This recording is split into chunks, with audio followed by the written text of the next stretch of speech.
Hello, everyone. On behalf of the National Career Development Association, welcome to the NCDA webinar series. Thank you for being here. I'm Melissa Venable, NCDA Director, Professional Development. Before we get started with today's panel, I want to share some technical information with you. During the webinar, please keep your microphone muted.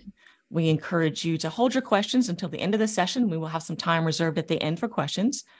This webinar is being recorded, and the recording link will be available on the NCDA website and on our YouTube channel later this week. I will also email the recording link to those who registered for the live event. This program is approved for 1 contact hour of continuing education. Those who register for the webinar can log into their account on NCDA website to view their CE transcripts beginning next week. Groups that are attending need to submit their sign-in sheets after this session to receive their CE certificates. Please contact me, Melissa Venable, with any questions you may have. My contact information is in the email message that included this Zoom link. I would now like to introduce a panel for Serving Diverse Populations, DEI, and Career Counseling. Dr. Diandra Prescod will serve as moderator. Diandra is the NCDA Board Trustee for Higher Education, Career Counselors and Specialists, and Associate Professor and Program Coordinator of Counselor Education at the University of Connecticut. Our panelists include Dr. Spencer Skip Niles, a 2-time past president of NCDA and professor of counselor education at the College of William and Mary. Dr. Christian Chan, assistant professor of counseling and educational development at the University of North Carolina, Greensboro. Dr. Michael Hannon, associate professor in the Department of Counseling at Montclair State University. And Dr. Linwood Vereen, clinical associate professor in the College of Education at Oregon State University. Thank you all for being here. We're excited for this topic. Dr. Prescod, I will turn it over to you. Thank you so much. Welcome, everyone. Thanks so much for being here. And I don't know where everyone's joining us from, but good afternoon, good evening, good night, good morning. Glad that you all decided to join us. Also, wanted to say happy Black History Month. February, Black History Month. And just a little fact to share with you. So almost on this day, 33 years ago, February 11th, 1990. Do we know what happened on that date? I'll give you 5 seconds before I just tell you. So on February 11th, 1990, Nelson Mandela was released from prison after 27 years. Really important date to remember. And since it happened so close to today, thought I would share that with you all. And lastly, happy National School Counseling Week. Tell your school counselor that you appreciate them. So again, thank you to our panelists for joining us. And we will get straight into some questions for the panel and some discussion. So we'll save our questions for the end. We'll have a few minutes at the end. So please save your questions for then. So the first question that I want to ask. So the CDC states that 37% of high school students' mental health was not good most or all of the pandemic. 44% said they felt hopeless or sad almost every day in the past 12 months for at least 14 days in a row. Currently, students list their mental health and well-being as a primary challenge for them due to COVID-19. Does the role of the career counselor need to change as a result of these findings? And what role do career counselors play in the effort to focus on student mental health? And thank you for dealing with my loaded questions. So I'll ask Skip. There, got myself off mute. Thank you, Dr. Prescod. It's a real privilege and honor to be part of this group of esteemed colleagues and to have the chance to speak with each one of you here. Part of NCDA in this webinar series. So that's a great question. And I'm going to work really hard, Diandra, to not vent. Not about the question, it's a great question, but I think it really speaks to, what is frankly a core issue within our field. And that is the fact that the question needs to be asked. And by that, I mean that somehow, well, we kind of started out this way, and I thought maybe latter part of maybe the last century, things were starting to come together a bit. And what I'm talking about is this notion of there's the career, and then there's the personal. And we all know that decoupling those makes no sense at all. That there are a few things more personal than a career choice, and that career health, career wellness, and mental health are tied together. I think we know this to be true. The data are there to support that statement, and your own personal experience probably supports that statement. If you've ever been in a situation where your career development has gone awry for whatever reason, my guess is it influenced your sense of overall well-being, your attitude, your mood, etc., right? Your energy level, your wellness. They're linked one to another. Career development is part of human development. So if we're talking about career counseling, and that's a separate category from other types of career interventions, if we're talking about career counseling, I think that we have to sort of reclaim that reality and provide interventions to clients that reflect reality. That while people are busy making a living or thinking about making a living or studying to prepare for making a living, they're busy living a life. And life roles interact in ways that are sometimes complementary and sometimes conflictual. And we can't provide interventions that pretend that people live life in compartmentalized silos. And so, and unfortunately, that's what we have often done. That's what we've often done. And that's incredibly inefficient. You know, I ran a career counseling clinic for adults from the community of Charlottesville, Virginia for 13 years. And we did a lot of research in that clinic. And one of the things we looked at is, what the heck do people talk about in career counseling? Simple question, right? And this was career counseling. What do they talk about in career counseling? Well, guess what? If you open it up and let them talk about what they need to talk about, not what we need them to talk about, but what they need to talk about, they talk about work, yes. They talk about relationships, family of origin, ego-dystonic emotions, stress, all these factors that reinforce this notion of the intersection of career and personal. And of course, tied to your question is something that's also near and dear to my heart, and that is the importance of hope. If you look at career theories, there really is only one that addresses that head on. You know, so this is self-promotion. Obviously, I apologize for that. But, you know, hope action theory is one that was created to help students, young people, and adults create and sustain a level of hope in their lives. We take it head on. It's a core part of the theory. It's why the theory exists. Because the hope is the fuel that drives career development. And when a person doesn't have hope, often through no fault of their own, right? Through no fault of their own, what happens is they don't engage. And when they don't engage, what historically have we done? We've blamed the victim rather than saying, we've got to figure out ways to help this person create and sustain a sense of hope in their lives so that they can be more actively engaged in the process. So we have a vital role to play. We sometimes have, I think, dropped the ball on that as a profession. And I urge us to reclaim that reality of the intersection of career and mental health. Sorry, that was still a little bit of a rant, sorry. No, it was great. And I like what you said about the intersection of, you know, the personal and career, and really realizing how much the two are connected, essentially. Linwood, let's hear from you. Hello, and from where I'm sitting, it's good morning. Good afternoon to the rest of you all in the world. So, Skip, as I was listening to you, one of the first things that popped into mind when you were talking about the idea of hope is there's this scene in the movie Milk where Sean Penn, as that character, talks about this idea of you got to give them hope. You got to give them hope.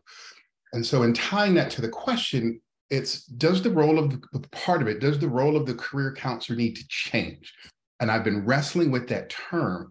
And what I'd like to think is it needs to just continue to evolve and evolve into what it's meant to become. And that's going to take a lot of things. One of them, which is really interesting, I haven't taught career for very long, but I had been reading and used this text or book by Savickas. And one of the things that he challenges us to do is to no longer repurpose current theories and ways of being in terms of our career work. And what he challenges us to do is to develop new ways. And so that, I think, speaks to the evolution. And what that requires is for us to really first look at where we've been and where we've come, and then how is it we need to continue to evolve. And so part of it's, we need to continue to add a focus on well-being and mental health. Why? Well, it's simple. When we meet each other, one of the first things we ask each other is, what do you do? Somewhere in there, it's who are you? Where are you from? What do you do? And so that in and of itself speaks to the level of import that career has across our development, across our lifespan, and it's how it touches all of our intersecting identities. And so the answer is the role that the career counselor plays is large. And what we need to do is to continue to find ways to help those who were training, those who are like y'all, who are just doing what you do, to evolve in how we see that. Because knowing that if I wrestle with finding a career versus a job, it's going to have a significant impact on my health and well-being. Because I don't know about y'all, but I had some jobs, like dirty, nasty, ugly, and I like my career. And so how is it we integrate that into what we're doing in our work as career counselors, as educators, and people who support folks who are trying to move forward? Thank you for that. And I like the idea of, it's ever changing, right? And we're also paying attention to research out there. What are we learning as far as what went on during the pandemic, as a result of the pandemic? And I think, at least I hear things like, we need to get back to normal, back to normal, back to normal. But when we're focused on that and we're not thinking about how is what happened over the past couple of years affecting our students, that in and of itself turns into a DEI issue, really. So and we can come back to some of these questions, but it kind of leads into the second question. So although students of color enroll in post-secondary education, traditional institutions, and career and technical education at high rates, the challenge of matriculation remains. Students of color are placed on academic probation at higher rates than white students, and the issue actually worsened during the pandemic. What are your thoughts on this topic, and what role do career counselors play? So first, I'll ask Mike. Hey, good morning or afternoon. Peace, everybody. Michael Hannon, sending you greetings from Montclair State University in New Jersey.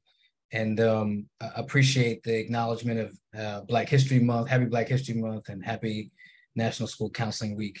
Also want to just pause for a second and acknowledge the life and legacy of Dr. Mark Pope. And many of us will not be studying or claim to know what we know without the contributions he's made to the profession. And so for those of you who were or are in community with Dr. Pope, I'm sending you all the support I can in this moment, knowing that he's transitioned. My thoughts on this topic, Dr. Prescod, are far and wide. Am I surprised that students of color continue to enroll in post-secondary educational opportunities, but they don't persist or they don't matriculate or graduate at the rates of other students in that same educational community? No surprise at all. My thoughts are, I hope these aren't inflammatory, but I'll say, our systems are doing what they've been designed to do for a long time. And while there may be some effort and genuineness in attempting to change those systems, we have to be brave enough to ask ourselves, why do the same trends persist? And so what I'll say is that in my own experience and in the clients with whom I've worked and tried to serve in the right kind of way, as a school counselor, as a student affairs professional, as a clinical mental health counselor, people are oriented to their careers many times by their family of origin or their community. And I heard Dr. Niles say, you'll find it in his and Dr. Harris-Bowlesby's text, we all have to confront this question and answer this question. Are we working to live or are we living to work? And that just really resonates with me still to this day. And then many students of color and other marginalized folks in our communities who don't get the resources, the just and equitable resources that they deserve, many times the answer to that question is that they are working to live. Right? I don't enter a field if I've been in a marginalized community educationally, socioeconomically, with respect to my gender identity or expression. Many times I don't get to enter a career by choice. I have been ushered into a career because I have to live to work, or I have to work to live rather. That my livelihood and the quality of my life is largely dependent on this. Goes back to Dr. Linwood Vereen's and Dr. Skip Niles' points earlier, that my livelihood is in quality of life is predicted by the kind of opportunities that I have. And so even if I make good decisions as a student of color, who might be the first person in my family to have any formal education beyond high school, the messages and the rhetoric that I've received likely suggest that I have to work to live. And so that may mean enrolling in a career and technical education program versus going to the four-year college or university in my community or in my state or in my region. Now, I'll also say that there's a measure of currency that four-year institutions have that CTE programs do not have on purpose, right? If we think back to Ronald Reagan's comments about how education at that point in time during his presidency was so accessible, and if we think back to 2 generations later, right now, and how it's so inaccessible because of cost, and that he actually suggested that there has to be a way to slow the flow of the number of students who enter four-year institutions, and cost was going to be the thing that does it.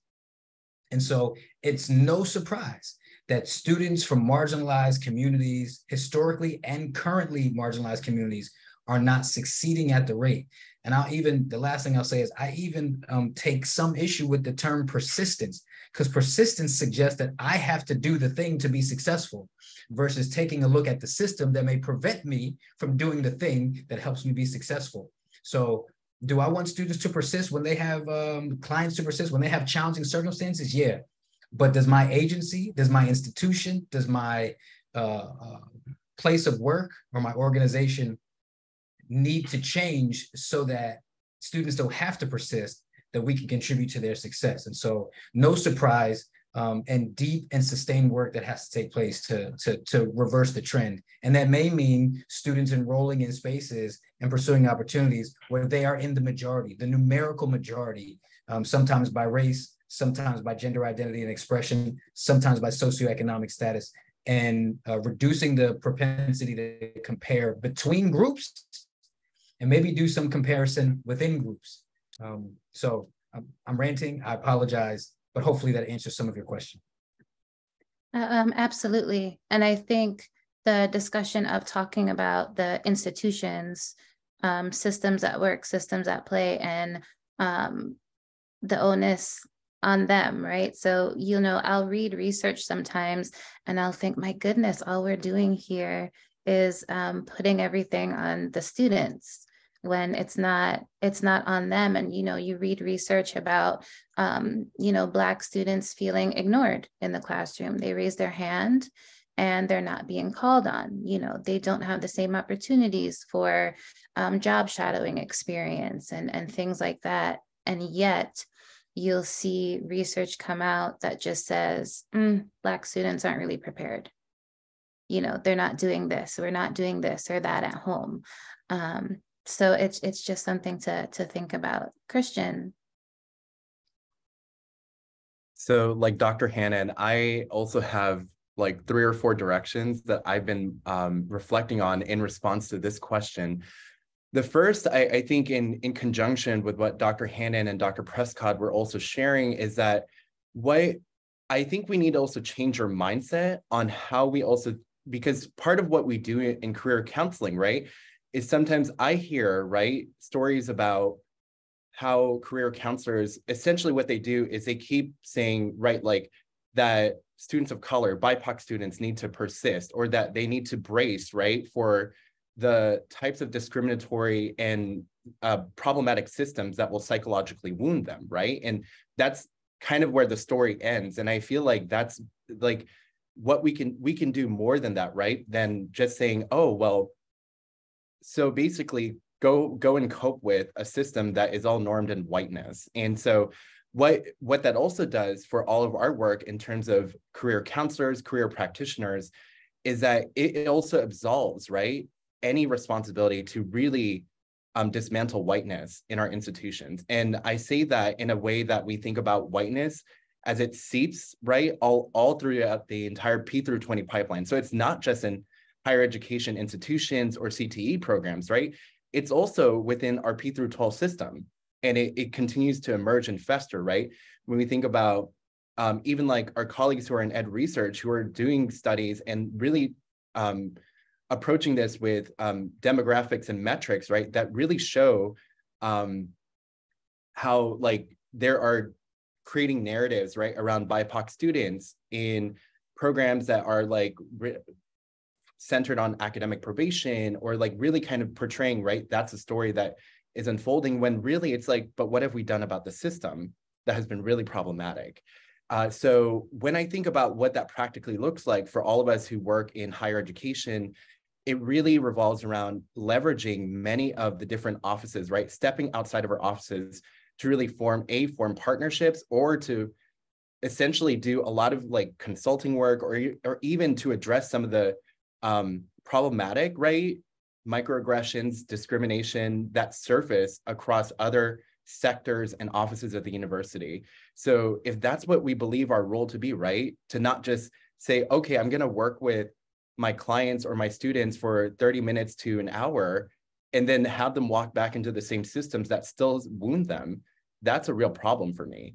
The other piece I'll also share here too is, I think, or what we also, if anybody's heard about Dr. William Smith's work, right, on racial battle fatigue, and Dr. Robert Carter's work on race-based trauma, what happens is when we think about our work practically as career counselors, we tend to, right, like we tend to present all these assessments, right, assessments that are typically normed on white students. That's the first issue. The second issue is that there's also this notion that, okay, so think about, just envision what this looks like. A student comes into our office, and the first thing you start presenting them and overloading them with information about, so this is what you need to do, XYZ job, and XYZ task, right? And that, like, yes, rather than creating a relationship with them first, getting to know them, really understanding their aspirations, really understanding like how, like, what is my sense of community here at the university? So really understanding who this person is. And I think we really miss out on that when we start presenting, okay, here's like all the career information I'm going to give you. Here's all the assessments I'm going to provide. And it's like, that's cool, but you haven't gotten to know me. So what are we doing here? And here's the other piece, right, that can help us with understanding and employing racial battle fatigue and race-based trauma, right, as trauma-informed practice in our work as career counselors. I think some of the questions, right, we sometimes, I see this happen in career development practice, where some people are like, oh, I need to focus on the career development practice and not necessarily on the person, right?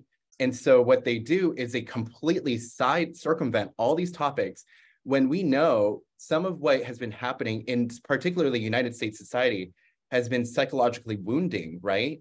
Many BIPOC students. There's been a lot of harm perpetuated at so many levels. And that seeps into like what I feel, what I experience every day, what I'm bracing for.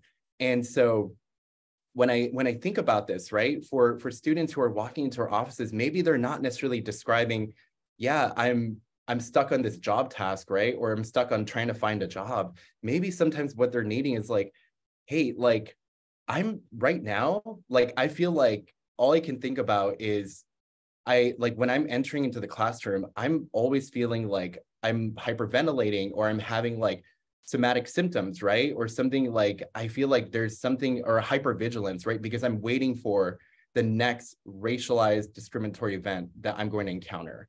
So maybe what we do is we really have to think about a larger conceptualization here and really ask different types of questions, right? That really like also say like, hey, like what might you need from me in this moment, right? Emotionally, right? What might be more helpful to you right now in this moment, other than just giving you a bunch of job information. And then the third piece here I'll also offer is like sometimes in building that relationship, I've also seen some really, really important moments where BIPOC students are able to grieve. And that's sometimes what they might need, depending on what they might need in the moment. So if we can offer that space in that relationship, that can also play a part in the healing. And the final piece I'll offer in response to this question is, if anybody's familiar with Dr. Tara Yoso's work on community cultural wealth, those are the kinds of questions, right, that maybe we can access and ask, right? Rather than asking, okay, so what is your previous job history? What is like the worst job or the best job you've worked in? What career information do you know? Rather, maybe we are using different networks, right? So how have you tapped into your family? What does it mean to your family to be here? What does it mean to your family to be at this institution? What does it mean to your family to ask about like what you envision your career to be? What's most important to you in terms of work and your family? What's most important to you in terms of work and your community? What are some of the ways that you've also been able to share your stories of your family in work? And so I think about it from different access points, right? That don't necessarily seem about just the job or the vocation or the career. So sorry, that was a very long answer, but wanted to really help us think through like what are some not only theoretical ways to assess and intervene, but also ways to think about how do you translate this to practice.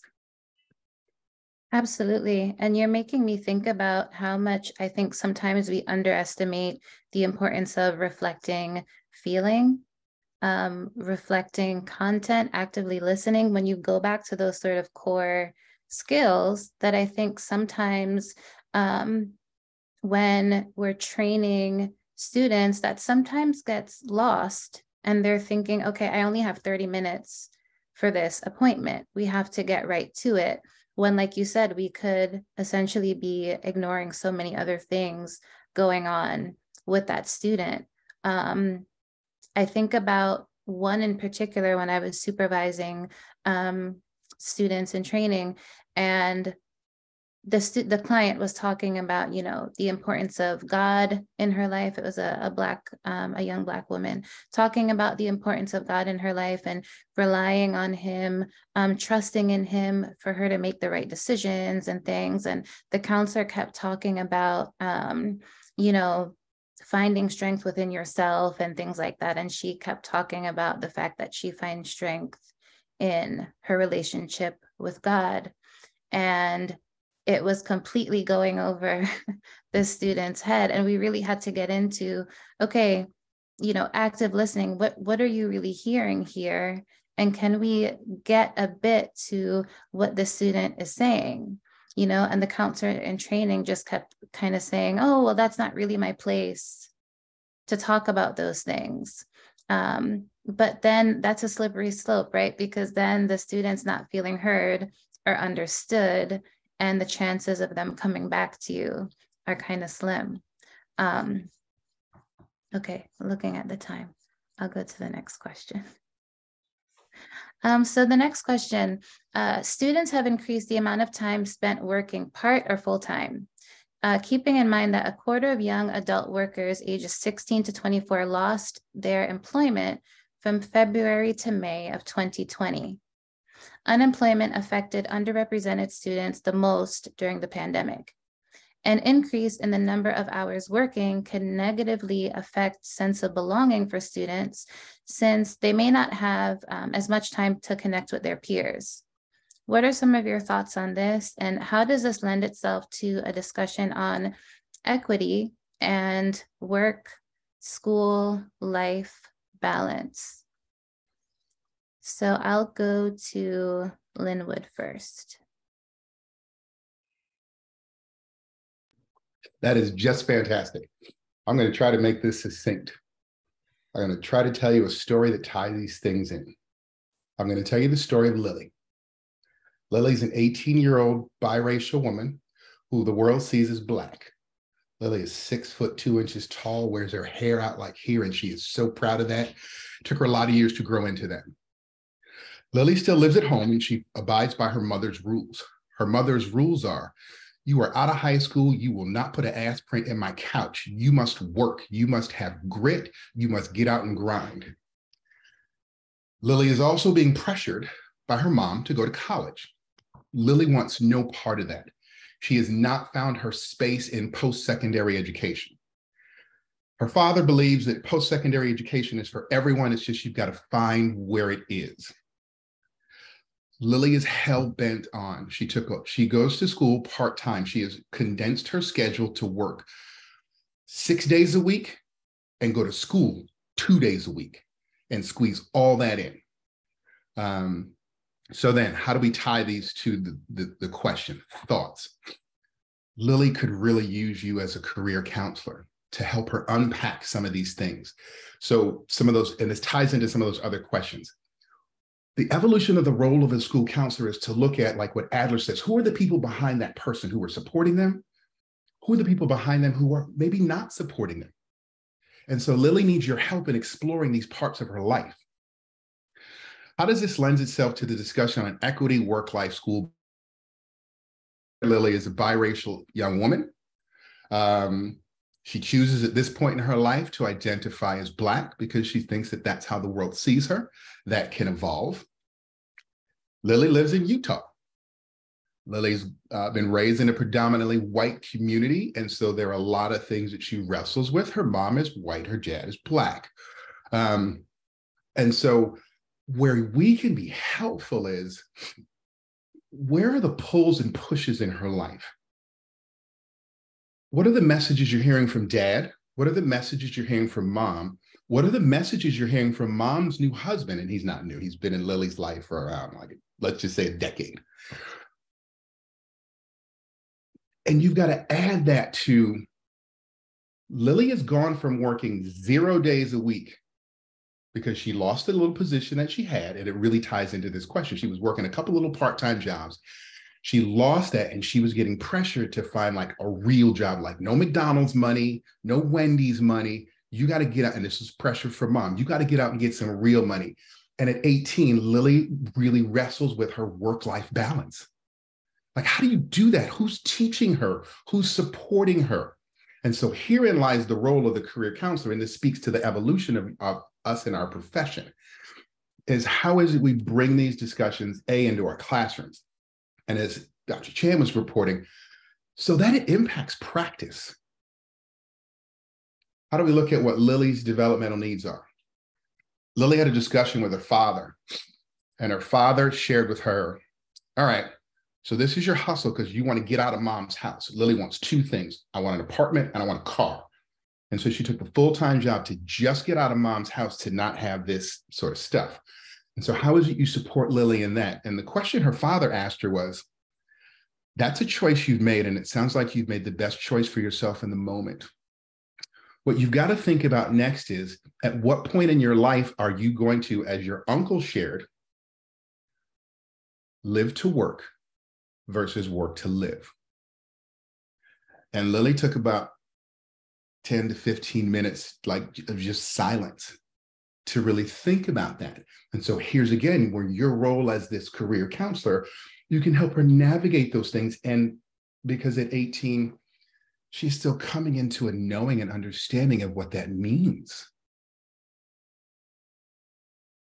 this time a year ago was a high school senior coming out of a pandemic and just trying to get used to being back in school and hoping we could hold our proverbial mitts together. That's what we say when we don't want to swear. So I can get through this year and have a real graduation, like with other people around me, rather than like her older sister, where it was like family pods and they moved you through. So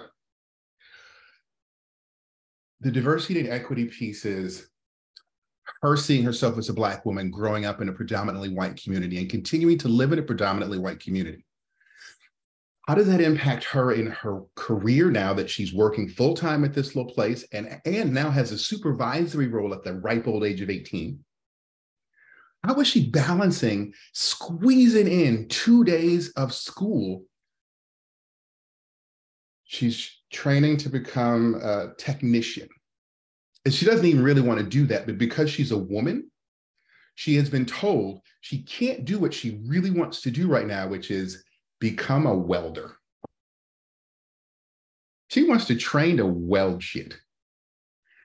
And so again, this is like, you've got to look at there are ways that we can and cannot be supportive of her. Like, I don't think it's our role to be like, well, you just need to go to your mama and be like, Mama, I want to be a welder. Because that could be creating some consternation in the family dynamic, family constellation. But how is it you support those things? And so I leave the answer to that question with a question, which is, how is it you support those things, knowing all these things about Lily? And again, it challenges us to look at all these intersecting identities that she holds. Period, full stop. Thank you for that. Skip, curious to hear your thoughts. Well, each of you have sparked so many thoughts. And I think this is a really robust conversation. And there's a bit of a pattern emerging when this group of folks gets together. That's what happens. And I personally learned a lot from each and every one of you. So I'm grateful for that. As I think about from a more of a macro level in terms of the comments the really insightful comments that everybody has shared related to these various sort of the cases and data and trends and so forth, I sort of come back to the case that actually Joanne Harris-Bowlesby and I have tried to make in the book that Dr. Hannon referred to, and that is, I really think that career intervention needs to lean more fully, more wholeheartedly into embracing 3 or 4 different things. One is, as we've all talked about, I think we need to look at moving into approaching career intervention as a counseling-based intervention. And as Christian was mentioning earlier, we kind of jump in and assume that every person, this is an overstatement, many of the people, most of the people that we work with are bringing with them into the career counseling relationship an issue of indecision. Indecision connects to information deficit. So what do? We focus on providing information, as Christian was saying. But I contend that in many cases, and maybe most cases, that it's not indecision only. It's also indecisiveness for a variety of reasons. And I'm not blaming the victim here at all. I think a lot of times it's because the lack of environmental support, the lack of contextual affordances, the ways in which racism, sexism, heterosexism, ableism, classism often foreclose seeing the possibility of particular opportunities, so what's called for, I think it's essential, and it's even crucial, I think, especially from those data you were mentioning right from the start, Diandra, related to the pandemic and the depression that everybody is struggling with, I think, in one way or another. We have to kind of acknowledge that in the work that we do, make space for things like mattering, You know the old saying, your clients don't care how much you know until they know that you care. How do you express that? How do you connect with them? How do you join with them? How do you really listen to what is underneath the surface, not just what's on the surface of what's being said, but what's underneath the surface? Because if it were simply indecision, that is a lack of information, my guess is most times you and a client would never have met. Because it's never that simple, or rarely that simple. So I think embracing counseling-based interventions as career interventions, and moving from our overemphasis of objective assessment, locating people on a normal curve, with assessments, yes, absolutely, Christian, with assessments that are normed on people that look like me, well, usually a lot younger than me, but look like me racially. And then we say, okay, we're going to take those assessments and apply them throughout the land with whoever walks through our door. And we all know that is bad. Can we use the word unethical assessment practice? Yet it happens each and every day. When we over rely on objective assessments, we use what we got. And what we got is pretty limited in so many ways, especially norm groups. So we have to balance that with subjective assessment, which is shifting the whole focus from psychology of possession, how much do you possess in terms of aptitudes, et cetera, to psychology of use. How do you make meaning out of your life experiences and translate that meaning into some sort of direction that you find meaningful and purposeful, however you define that. And we also have to realize and embrace the fact that people structure their life roles that they live in different ways. I might say, well, these are the life roles that I prioritize. Linwood might say something different than that. Mike's something, et cetera. And what matters is what Mike is saying, what Linwood is saying, not what I'm saying, in terms of the clients that we're working with. So we have to acknowledge that it's important to understand where a person locates work in their lives.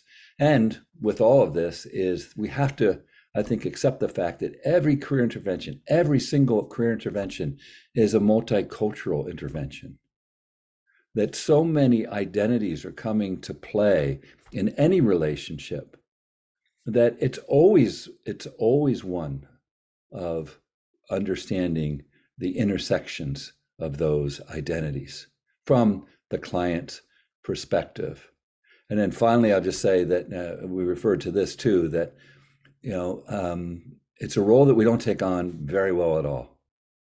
And that is the social justice, social action role. I think there's a major role for career counselors to play.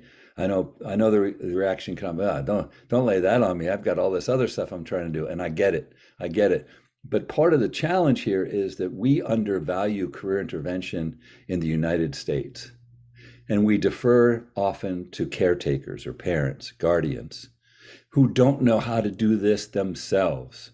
And we say, you do this for the people that you're caretaking, the people that your children, however you want to define it. And so we expect them to do something they don't know. The recent NCDA Harris poll, I think, substantiates that point, that adults, what do? I think you can look at that Harris poll and say there was some good stuff in there. I think there's a lot of not so good stuff in there. That is, what do most people do? They don't know how to make decisions. They have no framework to draw from. They often rely on buddies. They often rely on sources that maybe aren't the most skilled in terms of their backgrounds and training, right? And we've got to step into that gap. And part of the way we have to be able to do that is to advocate for legislation to provide career services and to prioritize career intervention and see those career interventions as being inextricably linked to things like academic success. If you don't have any sense of where you're headed, if you can't see any possibilities, why would you engage in things like school? If it's irrelevant to you, it will be irrelevant.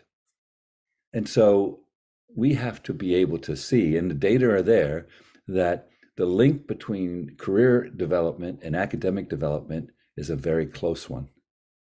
And when you can help people create that sense of possibility for themselves, to help them, in a sense, see what they can be. See what they can be. Then what happens is as they become empowered in this process. But that's all connected to a social action and a social justice sort of perspective. But and I'll stop on this. Like about, I don't know, 10 years ago, something like that, Sylvia Nasser and I did a content analysis of 100 and some syllabi, career development syllabi from CACREP accredited programs. One of the things we were looking for is, do any of these syllabi address the idea of career development and public policy, the lifeblood of career services? That's how many did. Zero. Right? So we have a lot of work to do. And it's a tall challenge, I get it. But I don't know of any challenges that are much more important than what we're talking about today. Thank you. We needed 2 hours, right? We needed 2. We don't have 2 hours? We don't.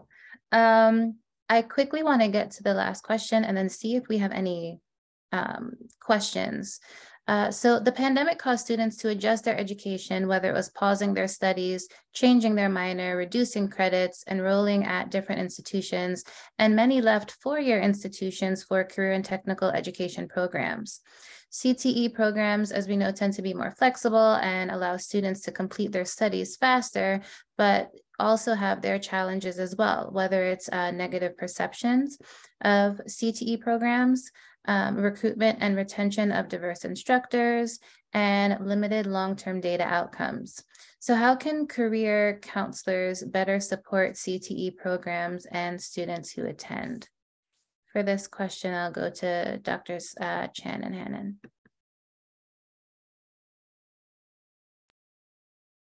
I think one of the pieces, right, is this is where I think for all of us, particularly in the career development world, I first want to address the whole idea about perceptions of CTE, right, of career and technical education programs, because I think that is the norm we've all established education on, right? It's like, go pursue a bachelor's degree, and that's how you'll make a career or then make a living. And I feel like that is all rooted in all the different forms of oppression, right? Those are the stereotypes we've created. And it persists, particularly within the educational world, but particularly when we think about as it applies to career development. And so I think for me, what I first would start with is, how do we dispel all the perceptions of negative perceptions of career and technical education programs? Because we may be receiving those messages from educational institutions, we may be receiving them from our colleagues, we may be receiving them even from our own clients and students. And so what I might do on a more practical level is even understand what are those negative perceptions, right? Particularly for some of our students that we work with who are interested in career and technical education programs, or what they have to offer. And so what are some of the assumptions? What are some of the biases? What are some of the stereotypes and negative perceptions that they've endured, what they've also faced? Because I think I'm also really mindful of how they might, like how particularly not only have they internalized those perceptions, but also how they're essentially bracing for those perceptions as they think about this possible transition. So I think that's one piece in terms of how we as career professionals, practitioners, can continue to support the viability, right, and possibilities inherent in CTE programs. So Dr. Prescod, I'm picking up what you're putting down. I'll do my best to be super brief. How can counselors, career professionals, career counselors better support CTE programs and students who attend? Most of my counseling experience has been as a school counselor, and I'm so proud that I did work for some time at a career and technical education high school in my home community in South Jersey. And one of the people who have said this explicitly to me is Colette Dollarhide. Dr. Dollarhide told us and continues to tell us that one of our main functions as professional counselors, regardless of our setting, is to educate folks and to inform them. So as Dr. Niles talks about relevance, the pandemic is just reflective of what's been happening overall with the reduction in enrollment in four-year institutions. And the pandemic has just shined a light on it and made it more explicitly known in and across communities. So counselors' responsibility is to educate folks on the value and the flexibility and the relevance of those kinds of programs for their potential careers, and connecting that and reminding folks that if they can find a career that aligns and is relevant with their interest, then we can reasonably predict that they will be more satisfied with their lives and probably have better mental health outcomes. And so it is our job to educate about all of the assets that come and the strengths that come with a career and technical education. And I'm grateful to have had an experience where I was able to do that and do my best to convey that to students from across the lifespan, whether folks have been in a particular career for 15 years and are considering a transition, or folks who are 6th and 7th and 8th grade thinking about the possibilities for themselves. They're relevant, they're accessible, they're affordable, and they're flexible. Four-year institutions many times are not those things. Let's make sure the math stays mathing. So hopefully that's helpful.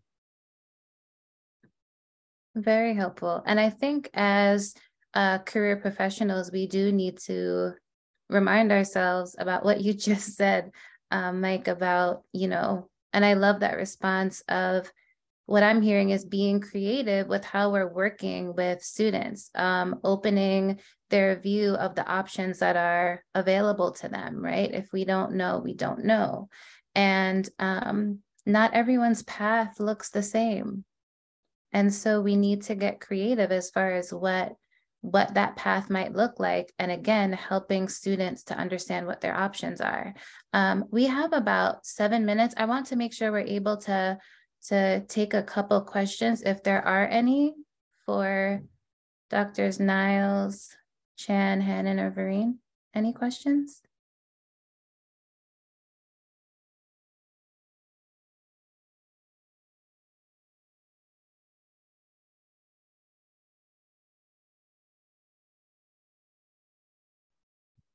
Everyone feel free to put your question in the chat or to raise your hand, and we'll take questions that way. And I can feel free, I'll monitor the chat.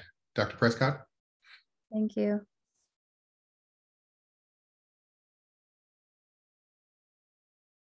Oh, okay, we have a hand. All right, Taylor, what's going on? What are the potential consequences of pushing students of color toward a predetermined notion of career readiness? That's a good question. The second part, how can career advisors instead empower them to explore their own interests, passions, and goals in order to discover fulfilling careers? All right, Taylor, you're on your game today.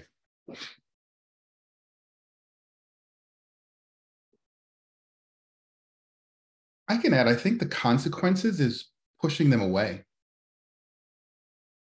When I told you the story of Lily, there was a push from mom to go to a four-year institution to follow in the footsteps of the older sister who's attending a four-year institution. And this predetermined idea of like, this is what you have to, and you must, without potential for exploration, has just been a hot mess and a disaster. And how can career advisors instead empower them to explore their own interests? That's a great question. I think some of the responses that the panel has provided earlier are really the answer to that, which is get to know them, who they are, those things that are important to them, that tie in. And I'm going to stop there because Dr. Hannon's on deck. I appreciate the question, Tyler, and I'll say two things. One, the consequences could include, but aren't limited to, limited opportunities. I remember my dad is, I'm a third generation college graduate. My dad graduated from college, and his parents, his mom graduated from college. My mom comes from a working class family, and they have no college education. My mom told me as a young man to get a job with the state so you get good benefits. That was the pathway to a good career. And on her mind, based on her lived experience, was a good job with the state with benefits equates to economic stability, right? So that was foremost in her mind. And so if we come with preconceived notions, we may be limiting clients and students' opportunities.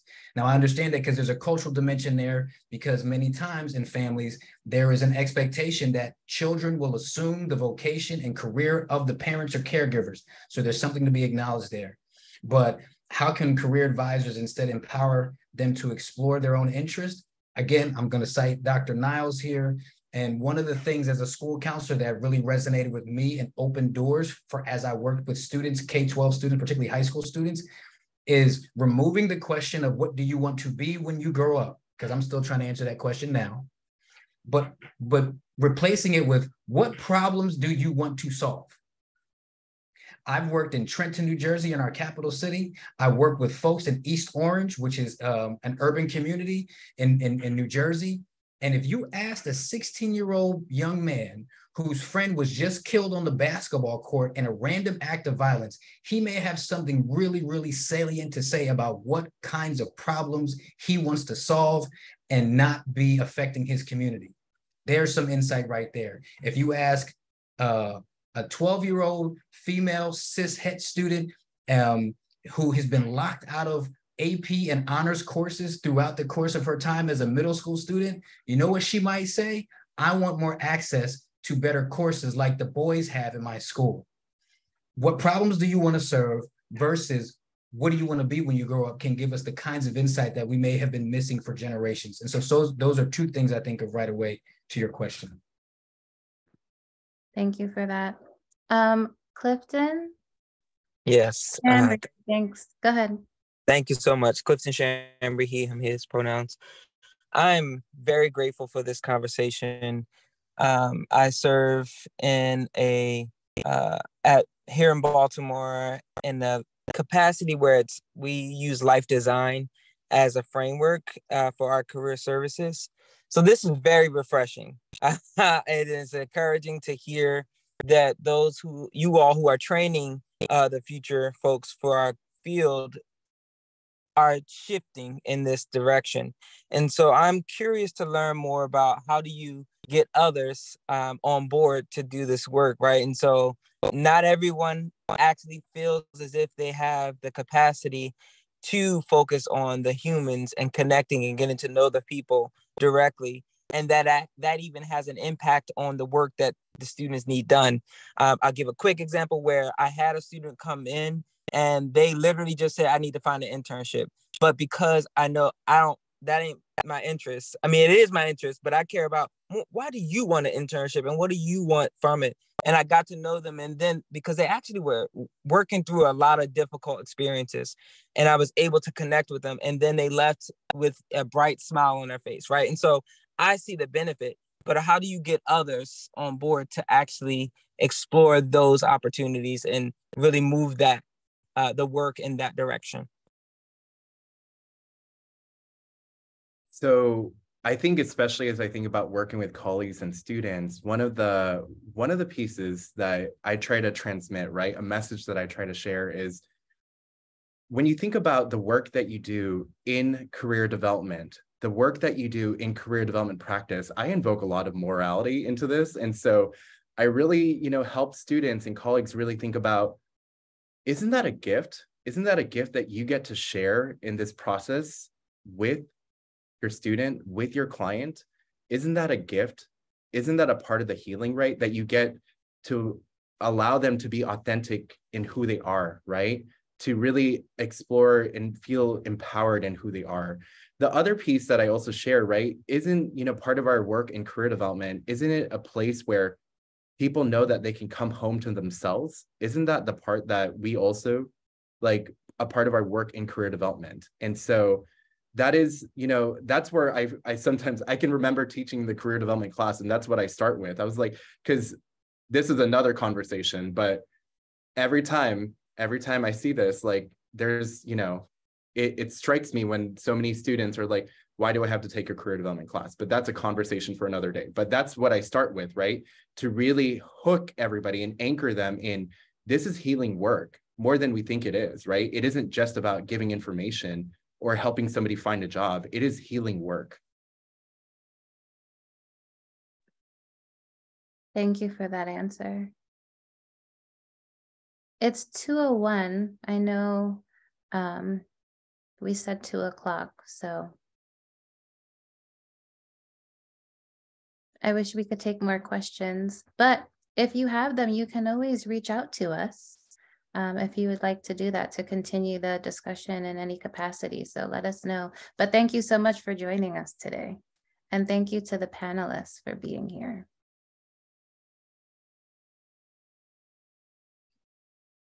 Thanks, everyone. Panelist, Dr. Prescod, thanks for bringing this conversation. You did need 2 hours. I think we should think about a part 2, We should. perhaps, as we move forward. Everyone that's here that registered, you will get a link to the recording in your email. And please watch the NCDA website for upcoming webinar sessions. We hope to see you again soon.